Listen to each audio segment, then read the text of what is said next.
বাড়ি কই? বাড়ি সুনামগঞ্জ। সুনামগঞ্জ কোথায়? এই সুনামগঞ্জের মানুষ আছে এখানে? এই লোক আপনাদের মানুষ? আচ্ছা, এখন বলেন কবে গেছিলেন আপনি? হজ উমরায় গেছিলেন?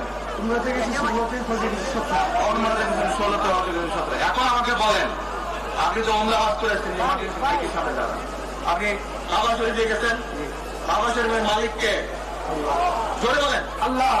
কাবা শরীফের মালিককে আল্লাহ। আল্লাহ। আমরা মুসলমান সবাই এই দিন দুনিয়ার আমরা যে পৃথিবী দেখে পৃথিবীর মালিককে আল্লাহ। এই সূর্য নক্ষত্র যা দেখি তার মালিককে আল্লাহ। বেহেশতের মালিককে আল্লাহ। দোজখের মালিককে আল্লাহ।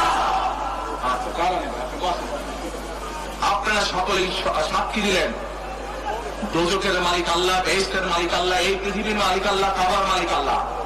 আরে ভাই, যেটার মালিক আল্লাহ সেটা কি অন্য কেউ যার ক্ষমতা রাখে? রাখে না। তাহলে কি দাঁড়ালো?